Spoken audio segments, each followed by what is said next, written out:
ئێرە تا 4 مانگ لەمەوبەر هۆڵی وەرزشی ئەم قوتابخانەیە بوو. ئێستا بەهۆی ئەو لێشاوە کۆچبەری ڕووی لە ئەڵمانیا کردووە بۆ مانەوە و حەوانەوەی کۆچبەران تەرخان کراوە. لێرە نزیکەی زیاد لە 80 کەس دەژین، ژمارێکی زۆریشیان کوردن. ڕاستیەوە شوێنەکەی منە، ئەوە غورفەکەی منە.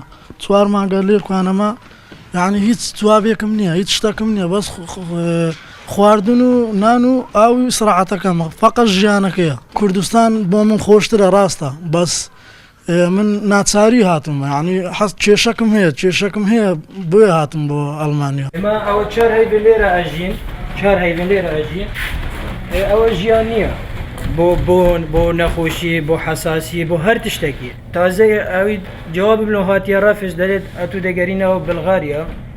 من کیوە دەچم، من خەڵکی شنگالم، من هەر نە ماڵ مایە، نە حالم مایە، هەر هیچم نەمایە. خالد خزم و کەسوکارێکی زۆری بەدەستی داعش کوژراوە، وەک خۆی دەڵێت لێرە بێدەسەڵات دانیشتۆ هیچی پێ ناکرێت. ئەو تاکە ئومێدی ئەوەیە بە زووترین کات مافی پەنابەری وەربگرێت و خێزانەکەی ڕابکێشێت کە ئێستا لە زاخۆ لە کەمپێکدا دەژین. هاتنی ئەو ژمارە زۆرە کۆچبەرە شارەوانیەکان و هەرێمەکانی بێزار کردووە و کێشەی نیشتەجێکردنی کۆچبەرانیان هەیە. بەپێی ئامارەکان تاکو ئێستا نزیکەی 300,000 کۆچبەر ناویان تۆمار نەکراوە. وەزعی من نەیخۆشە. چما؟ خودی نەیخۆش. کەم ملوان دەڕایەنە 4 مانگە ملوێ دەری نە مەحکەمەیە، نە ئیقامەیە، تشتێکی مە دیار نەکردیە. ئەی چێکی ڕۆژانە چۆن ژیان بەسەر دەبێ؟ ڕۆژا خۆم چاوان مەشین بەتاڵ و عەتاڵ. فەرمانگەی کۆچ و کۆچبەران دەرەقەتی ئەو ژمارە زۆرە کۆچبەرە نایەن کە ڕوویان لە ئەڵمانیا کردووە و تاکو ئێستا زیاتر لە 250,000 کەیس لە ئەڵمانیا کاریان لەسەر نەکراوە. خەونی ئەم گەنجانە ئەوە ڕۆژ لە ڕۆژان بگەنە ئەڵمانیا و لێرە ژیانێکی نوێ دەست پێ بکەن. ئەوە ئێستا لە ئەڵمانیان و وەک خۆیان دەڵێن ماوەی چەندین مانگە ژیانمان لەم هۆڵی وەرزشە بەسەر دەبین. تاکو ئومێدیان ئەوەیە کە هەموو ڕۆژە چاوەڕێ دەکەن مافی پەنابەریان پێ بدرێت.